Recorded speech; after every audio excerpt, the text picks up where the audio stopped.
And welcome back to another episode of the Game Engine series. So, sorry I took a week off the week before and then kind of missed a week. It happens, got really busy, trying to get back on track. But in this episode, I did kind of combine two things in one, so hopefully that makes up for it. Because today we'll be talking about time and then also building our Sandbox app. What's exciting about this is time, it's pretty easy and quick to do. It's a small struct, two functions, and all it does is unblock us to basically do what you need in any kind of game. If there's any sort of movement and speed involved, you need time deltas in order to normalize across different frame rates. I'll show an example in the code when we get there, but if we turn off VSync, we can see our quad from the last episode just whipping around because it's going so fast because it's updating at the number of frames. When you turn off VSync, it's probably in the thousands right now. But as soon as you do delta time, you're taking that time between frames, multiplying it by your speed, and now it's normalized. No matter if you have an FPS of 10, FPS of 2000, we will move at the same rate across the screen. So if that doesn't make sense, hopefully when you get into the code, it makes sense, but it's pretty cool, pretty fun. Again, simple code. And then after that, things get a little bit more exciting because we're going to create our Sandbox app. And the best way to explain this is right now, we just have a self-contained binary being our entire runtime engine, everything. But realistically, we want our runtime to just be a library. It's a Zig library where our games and engine editor can just import the runtime and use it. So we're going to take the first step there. We're going to create a new Zig application, and we're going to turn our runtime into a just self-contained module. So we'll strip out any executable building and then import it into that Sandbox app. And then we'll just basically take our run function and put it into the Sandbox app for now. Trying to keep it simple, keep things moving. We will eventually encapsulate that all within the application. We do some extra imports, get rid of it later. But yeah, so we just taking that first step of splitting and having a little bit of a cleaner architecture between runtime and app. And one last thing to note is this Sandbox app, if you want to name an editor, you can do it now, or editor app, whatever you want to call it, because we're going to turn the Sandbox, which is our first game, into the actual game engine, like the editor. Because I guess I haven't really gone over this, but we've been building the engine runtime. That is a completely different thing than the engine editor, which if you think editor, that's things you're thinking Unity, Unreal. You're going in, touching buttons, making your scenes, kind of running the game within the editor. That's its own thing where we're going to have a UI library. It's going to import our runtime and just build games through that. But then the runtime, like I said, it's just a package. It's just a module that you import. It doesn't actually create the executable itself. We need the actual editor to import the runtime. It'll import a UI library, and then we'll build the engine editor there. So I hope that makes sense. Again, it's a little bit in the future, a little distant, but I think I gave a sneak peek a few episodes ago. Might give another one soon within the next couple episodes because I've made quite a bit of progress on it. But I think that's all I had. Again, happy making videos again, and let's get into the code. And as always, we're back in the code. So first, like we always do, we're just going to run. And if we look here, we obviously still have our events logging, but if we use WASD, we can move the square around. So like I said, what are we doing today? Well, first we're going to quickly show delta time, and then we're going to move on to a quick refactor, which is going to basically create our Sandbox app, which will turn into our actual game engine editor at one point in the future. And it'll just be a refactor to make the next episode a lot easier as we start to develop scenes or just write the kind of construct of a scene. So by kind of moving some stuff out into, I guess in this example, a Sandbox app, it makes our lives much easier. But first, let's just get into the delta time. So why delta time? So if you look right now, we have VSync on. So we're only running at, I think this will be 60 FPS on this monitor. We see how it moves.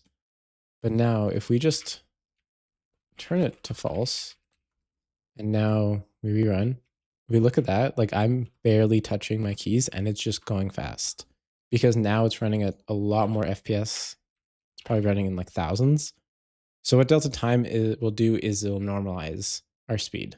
We're going to go into our core and just create a new file, time.zig, open that up. And this will be pretty short. It'll just be standard library as always. And then let's just make it. Or actually, I don't even think we need standard library right now. Let's just create our time struct. So we'll just have two fields, and that would be delta time being an F32 and last frame, which will help us calculate the delta time. So we just have a simple init, which will return delta time is 0, and last frame is also 0. So that's easy. And then let's just do pub function update self time and current time, which we will get, or it'll pass it in. And then now we can calculate delta time equals current time minus self.last time or last frame, and self.last frame equals the current time. And that's it. That's all we have for time. But one thing I'm going to add in our window is if we go to the bottom, let's just add on a new function here. And this will be get time F64, and it will just return GFW get time. Nice. So now let's show how to use it. So if we move over to our root, one thing we will have, or actually I guess we have to go into our application first, as this will take a time. So let's import that. Time, import time.zig.time. Nice. Let's go down. So we have that. So go all the way down here, .time equals time.init. And now that we have that, we should be able to move. Now we can move to root. Remembering correctly. Let's just go out a bit. But all we want to do here is do const current time equals window.getTime. And now we'll do app.time.update, and we'll just pass that current time. We actually will have to do float cast since it's going from F64 to an F32. And now that's it. So that will update time every single frame, but we're not using it. So commonly in a game, like we'll have a way, obviously it's in the app, we'll also pass it through on the update function of the delta time. So all we'll have to do is do speed times app.time.delta time, and we'll just do that for all of these. There we go. So now if I run it, you can see we're barely moving because now it's pretty normalized. We're moving a lot slower. So we can update our speed constant to be, let's just say 2. So now if we run it, see, we're moving, it's a pretty good pace. But the coolest thing now is if we go back and find our vsync, we set it to false now. So again, last time we did that, the quad just whipped around the screen. It was moving so fast. And now it's moving at the same rate as if vsync was off. So what delta time does, again, in summary, is it'll just normalize the time between frames. And if you're doing something like movement speed, no matter what FPS the user's on, it'll be the same regardless. I'll just set that back to true. Okay, so now we have quite a bit of code to write. It's nothing hard. Most of it's just copying and pasting out, but let's go in here and let's make, so if we look right now, obviously there's a few things in here for me, but Zephyr runtime is what we've been dealing with. So I'm going to make a new directory and let's just call it Sandbox App. And now let's cd into there. Nice. So now we can run our zig init. And now let's open up our build.zig. So I'm going to quickly just cut and clean up these comments. Nice. Okay. So now I cleaned up both build and the build.zig.zon. So one thing we're just going to quickly do is add our dependency. So let's do Zephyr runtime. And for now, right now, the path, remember I showed it earlier. For me, it's just going to be Zephyr runtime. So that's an easy way to just have relative imports instead of installing it.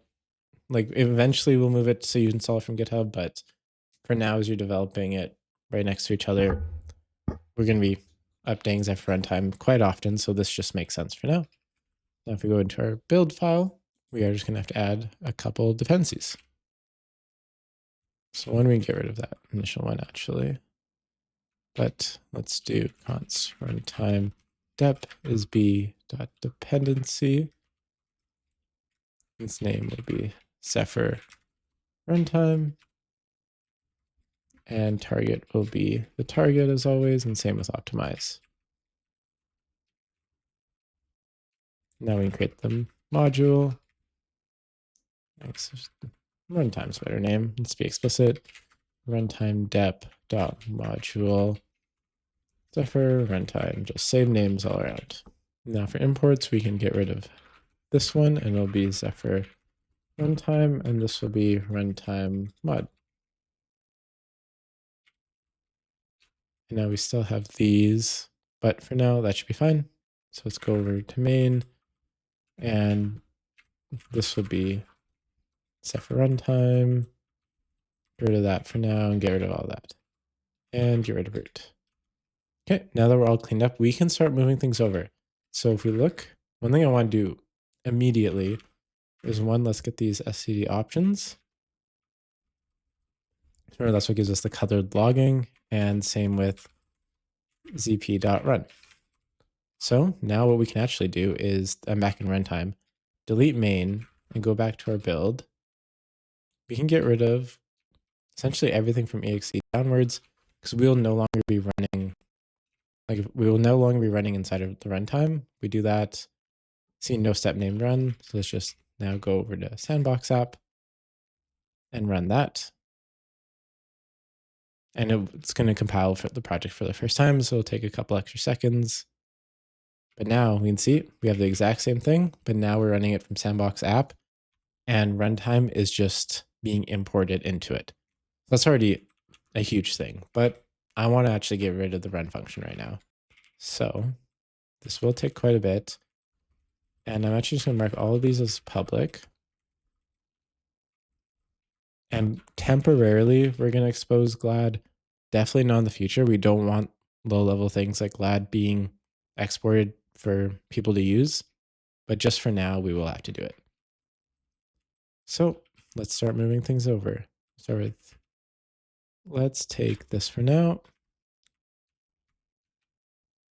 And let's also start our imports. Application. Let's also do an LSP restart just to make sure everything's loaded properly. Nice. So now let's take the vertices indices. And I'm going to keep it top level for now, since they can be. Again, this will change. But I'm really just moving things over. So I'm just going to zoom out a little bit. I know you guys like stuff very zoomed in, but I think it's a little easier to see what's going on being zoomed out. So let's just take really all of this. And now we move it down here.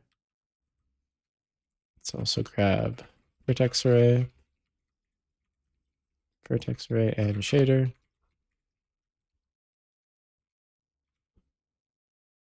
And now we can take our main loop and really the rest of this.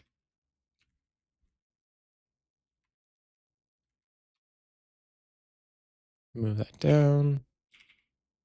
And then we'll also need window. And like I said, temporarily we'll do GLAD. But that should be everything. So we should be able to get rid. I guess let's just keep the log lines for now. It's useful.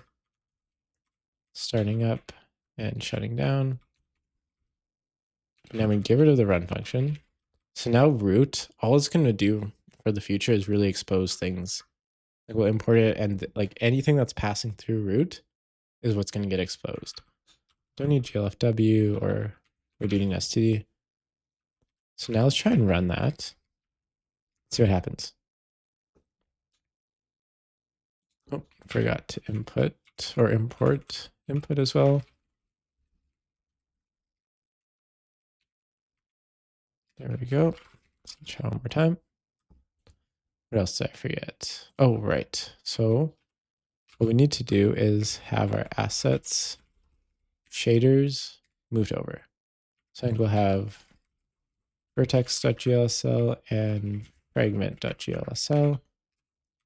And now let's find our assets, shaders, get fragment.